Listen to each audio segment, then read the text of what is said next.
Hello and welcome. My name's Chris Can with Mining Journal, and with me I have Dr. Michelle Michot Foss, a fellow in the Energy, Minerals and Materials with the Baker Institute at Rice University and the Centre for Energy Studies. This is part of a three-part series on mining's mineral heartland, stretching from Africa to Central Asia. And today, Michelle and I are going to discuss Saudi Arabia's strategic importance within that geographical area. Hi, Michelle, welcome. Thank you for inviting me. Our pleasure. Saudi is positioning itself in a certain way. It's got its own ambitions within this mineral heartland geography, which you've defined, stretching from South Africa all the way through into Central Asia. What makes its position important, and what makes its aspirations important in the context of developing this region?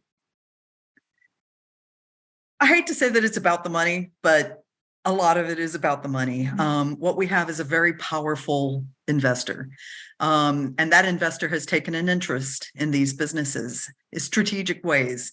And that is a very, very interesting addition to the mix when we look at the mining industry and we look at, what the future may hold.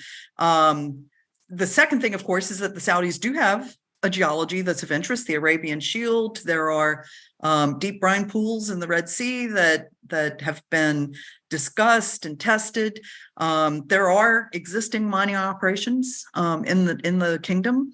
The goal is to expand those and be able to pull out of them some key things like copper and other materials that will be crucial to energy technologies going forward. It is a phosphate-rich mining province.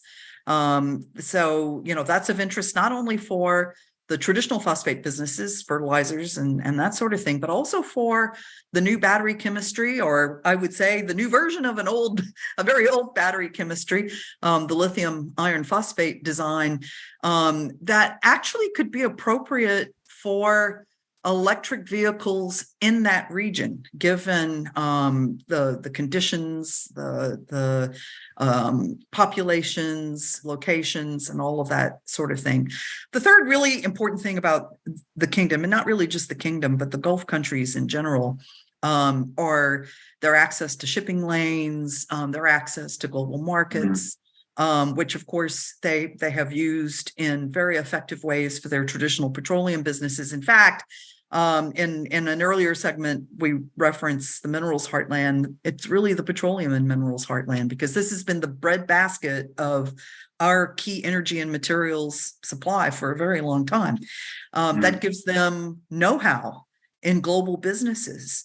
And when you look at their own mining company, Ma'aden, what's interesting to me is the extent to which they could be able to leverage everything that they've ever done through Aramco, the creation of SABIC, and so on, to be able to grow Ma'aden into an effective mining business with very, very interesting investments and positions.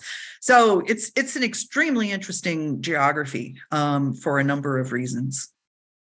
What about the actual raw material supply for Vision 2030? Because if we say that there is going to need to be nuclear in the energy mix to actually build the industrialized vision that we're talking about, how much of the raw materials are likely to come from Saudi Arabia, and how much needs to be developed, as you say, invested in that heartland to make sure that there's a steady feed through it? Where are the hurdles there? One of the I think harsh realities for our energy future, as people have constructed it and as most people imagine it, is that no country has everything that it takes to be able to execute. So what we can see is in the distribution of raw materials in Earth's crust, certain things located in some places and other things that aren't. And so every country is going to need some of everything, to the extent that any country wants to execute on anything like Vision 2030, and everyone's got an idea like that, right? I mean, the Saudis are not the only ones. Everyone has some sort of an energy future, a technology future like this that they're trying to execute on. And this is a time when globalization is being challenged, global supply chains are being challenged, trade issues are emerging. We have geopolitical frictions. We have a lot of friction in the global trade system. And I think that's going to be probably one of the biggest challenges for them, because they want to be a hub. That's very clear. They have every reason to think that they can do that. They have their own supply chains that they're going to have to develop in order to close the gaps that they have.